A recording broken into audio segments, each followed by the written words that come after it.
इसलिए भगवान की कथा में,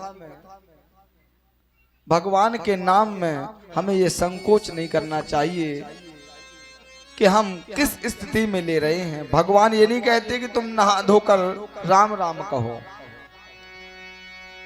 नहाओ या ना नहाओ, भगवान का भजन करो। सुबह सुबह हम आप जागते हैं, कोई सामने से मिल जाता तो क्या कहते हैं, भैया राम राम। नहाए होते हैं क्या? नहीं नहाते। तो जितना हो सके उतना भगवान का नाम लो और अपने जीवन को भगवान के चरणों में समर्पित कर दो।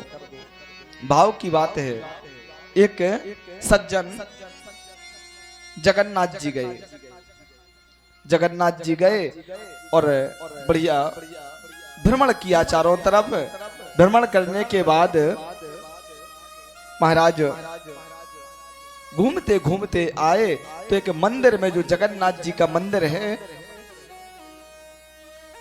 उस मंदिर में पुजारी लोग एक पद गा रहे थे। पुजारी लोग पद गा रहे थे, जगन्नाथ जी के नयन चरण कमल में नयन हमारे अटके। जगन्नाथ जी के चरण कमल में नयन हमारे अटके, इस पद को गा रहे थे। महाराज वो सज्जन घूम घाम के गए, मंदिर में हाथ जोड़कर खड़े हो गए और महाराज वो पद याद करने लगे। जगन्नाथ जी के चरण कमल में नयन हमारे अटके, जैसे तैसे उन्होंने इस पद को याद कर लिया। महाराज अपने घर वापस लौट कर आए। अब तो उन्होंने क्या किया, एक कमरा बंद किया और भगवान का, जगन्नाथ जी का चित्र रखा और अंदर से कुंडी लगा ली। अब जोर जोर से रोएं और चिल्लाएं, क्या कहें, जगन्नाथ जी के नयन कमल में चरण हमारे अटके। वहां पद गाया जा रहा था, जगन्नाथ जी के चरण कमल में नयन हमारे अटके, और ये सज्जन क्या गा रहे हैं, भीतर बड़े बड़े और रो रहे हैं, जगन्नाथ जी के नयन कमल में चरण हमारे अटके। अब चिल्लाए जोर जोर से और पद गाए और रोवे। भगवान ने कहा कि धीरे धीरे भक्त आंखों तक आ गया है, भक्त के पैर हमारी आंखों तक पहुंच गए हैं। हो ना हो भक्त सर पे ना आ जाए। भगवान प्रकट हो गए। भगवान ने कहा, भक्त रहने दो, अब तुम तो मांग लो जो मांगना है। भक्त ने कहा, भगवान इतने जल्दी सिद्ध हो गया हमारा पद, आप तो बड़े मुश्किल से दर्शन देते हो। भगवान ने कहा कि देखो, यदि हम थोड़ी ही विलंब और करते तो तुम्हारे पैर हमारे सर पे पहुंच जाते, नेत्रों तक आई गए थे। तो भगवान बड़े भाव के भूखे हैं। भगवान ये नहीं जानते कि तुम क्या कह रहे हो, तुम्हारे अंदर है क्या। भगवान केवल भाव के भूखे हैं। बुलवा के बिहारी लाल की। आज महाराज अश्वत्थामा ने जैसे शीश दिखाया और महाराज दुर्योधन ने उन शीशों को देखा, तो महाराज आज देखते ही प्राणांत हो गया। इधर भगवान कन्हैया ने पांचों पांडवों को लिया और शिविर में आ गए। जैसे ही शिविर में आए, देखा तो पांचों बालक मरे पड़े हैं, शीश का पता नहीं है। आज तो महाराज सामने बैठी बैठी द्रौपदी बिलख रही हैं, रो रही हैं। अर्जुन ने देखा और पूछने लगे, देवी ये दुस्साहस किसने किया? अरे अबोध बालकों का वध किसने कर दिया? तो द्रौपदी ने बताया, स्वामी जब आप लोग उत्साह मनाने चले गए तो इतने में अश्वत्थामा आए और सोते हुए बालकों का शीश काट करके ले गया। जैसे अर्जुन ने सुना, महाराज प्रतिज्ञा ले ली कि मैं अर्जुन नहीं, यदि अश्वत्थामा को जीवित छोड़ दूं। महाराज रथ उठाया और अश्वत्थामा के पीछे दौड़ पड़े। अर्जुन महाराज जाकर के रास्ते में अश्वत्थामा को पकड़ लिया। पकड़ के महाराज रस्सियों से बांधा और रथ में डाल दिया। जब रथ में डाला, रथ में डाल करके अश्वत्थामा को शिविर में ले आए। जैसे ही द्रौपदी ने देखा कि अश्वत्थामा बंधा पड़ा है, रस्सियों से जकड़ा पड़ा है, द्रौपदी मैया भाग खड़ी हुई और महाराज अश्वत्थामा की रस्सियां खोलने लगी। धन्य है उस मां को जिसके 5-5 बेटे मरे पड़े हों और जिसने मारा हो उसको बंधन से मुक्त कर रही है मां। ऐसी द्रौपदी मैया बिलखते हुए जाकर के अश्वत्थामा की रस्सियां खोलने लगी। अर्जुन ने कहा, देवी, अरे जिसने तुम्हारे 5-5 पुत्रों का वध किया हो, तुम्हें उस व्यक्ति पर दया आ रही है? द्रौपदी ने कहा कि स्वामी, मैं नहीं चाहती कि जिस दुख से मैं दुखी हूं उस दुख से इसकी मां दुखी हो। और आप भूल सकते हैं पर मैं नहीं भूल सकती। आप मुझे बताया करते थे कि आपके गुरुजी ने आपकी उंगली पकड़ के चलना सिखाया। उसी गुरु का पुत्र है ये अश्वत्थामा। उन एहसानों को कैसे भूल सकते हैं?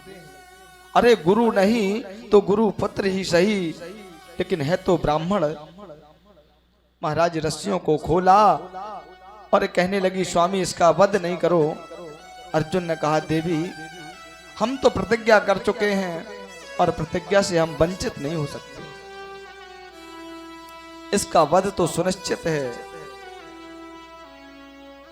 महाराज जब बार बार द्रौपदी ने अनुनय विनय की, प्रार्थना की, अर्जुन ने कहा कि ठीक है देवी, हम जाकर के अपने बड़े भाई से परामर्श लेते हैं, सलाह लेते हैं।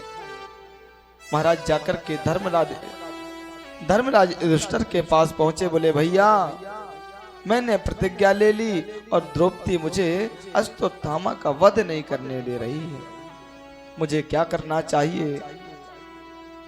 महाराज युधिष्ठिर ने कहा, मैं इस विषय में कुछ नहीं बताऊंगा, वो कन्हैया बगल में खड़े हैं, उनके पास चला जा।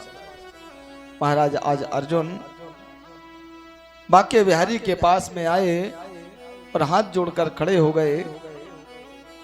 प्रभु, मैंने प्रतिज्ञा ली और महाराज द्रौपदी मुझे इसका वध नहीं करने दे रही है, तो मुझे क्या करना चाहिए?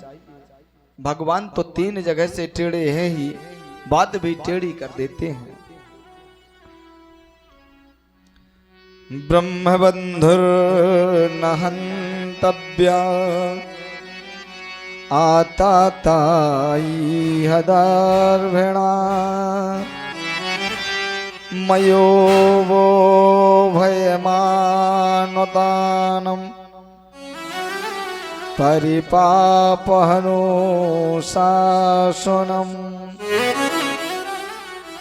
भगवान ने कहा, अर्जुन, शास्त्रों ने स्पष्ट रूप से आदेश दिया है कि ब्राह्मण कितना भी बड़ा पापी क्यों ना हो, ब्राह्मण का वध नहीं किया जाता। और आताताई कोई भी हो उसे छोड़ा नहीं जाता। कन्हैया ने दोनों बातें सिद्ध कर दी। ब्राह्मण का वध नहीं किया जाता और आताताई कोई भी उसे छोड़ा नहीं जाता। अब तो महाराज अर्जुन ने सोचा, हम तो यहाँ सुलझने के लिए आए हैं, लेकिन कन्हैया ने तो और उलझा दिया। हम तो इनसे परामर्श लेने आए थे कि मुझे क्या करना चाहिए, और इन्होंने बात ऐसी की कि मैं और उलझ गया। कन्हैया ने बताया, ब्राह्मण का वध नहीं करना चाहिए और आताताई कोई भी उसे छोड़ना नहीं चाहिए। लेकिन महाराज पक्के गुरु के पक्के चेले हैं अर्जुन। महाराज तुरंत एक गीता का सूत्र याद आ गया। भगवान कन्हैया ने बताया था, अर्जुन, यदि कोई सम्मानित व्यक्ति है, श्रेष्ठ व्यक्ति है, उसको जान से मारना ही मृत्यु नहीं होती है।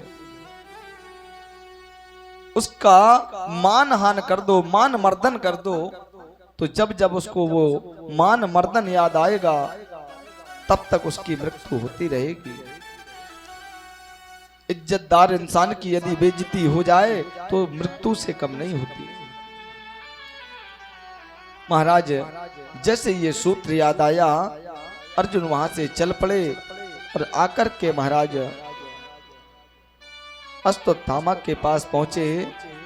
जो अश्वत्थामा के मस्तक पर चमकती हुई मणि थी उसको मस्तक से निकाला और शिविर से धक्का मारकर बाहर निकाल दिया। और ब्राह्मण के लिए इतने से बड़ी और कोई मृत्यु क्या हो सकती है। यदि कोई अपने घर से धक्के मारकर बाहर निकाल दे ब्राह्मण को तो इसके लिए मौत ही होती है। आज अश्वत्थामा बेइज्जत होकर के वहां से निकला और उसने प्रतिज्ञा कर ली कि मैं अश्वत्थामा ये प्रतिज्ञा करता हूं, यदि पांडव वंश में कोई पानी देने वाला छोड़ दूं तो। आज महाराज वहां से अश्वत्थामा चल पड़ा। इधर कन्हैया कहने लगे, देखो अर्जुन, हमको आपके बीच में काफी समय व्यतीत हो चुका है। अब हमारे द्वारकावासी भी हमारा प्रतीक्षा कर रहे होंगे, हमारी राह देख रहे होंगे। अर्जुन आदि पांचों पांडव एकत्रित हुए, विचार विमर्श किया कि आज नहीं तो कल हमें कन्हैया को द्वारका भेजना पड़ेगा। कब तक रोक के रखेंगे, कब तक बंधन में बांध के रखेंगे, एक न एक दिन तो उन्हें जाना ही पड़ेगा। क्यों ना प्रेम के साथ विदा कर दिया जाए भगवान को। आज महाराज पूरे नगर में, हस्तिनापुर में ये सूचना भिजवा दी कि प्रातः काल सुबह भगवान कन्हैया द्वारका के लिए प्रस्थान करेंगे। महाराज जब ये सूचना नगर में फैल गई तो महाराज नगर निवासी सुबह की प्रतीक्षा करने लगे। प्रातः काल होते ही भगवान के जाने के लिए सुंदर रथ तैयार कराया गया। महाराज जब रथ तैयार हो गया और भगवान जाने लगे,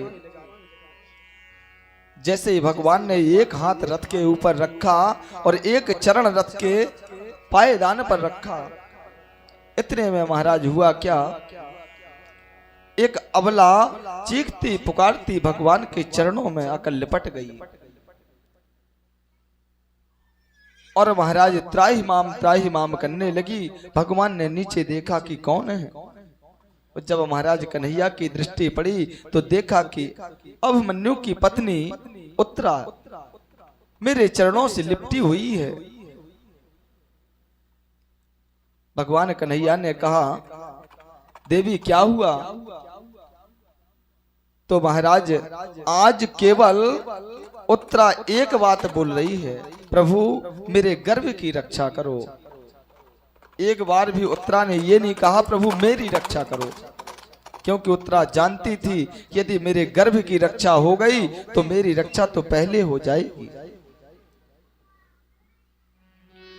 पाहि पाहि महायोगिन देव देव जगतपते नान्यं तद्भयं पश्ये यत्र मृक्ता परस्परम। हे प्रभु आप मेरे गर्भ की रक्षा करें, मैं आपके चरणों से लिपटी हुई एक अबला नारी हूं। भगवान ने पहचाना आज पांचों पांडव खड़े हुए हैं और महाराज पांचों ससुर लगते हैं रिश्ते।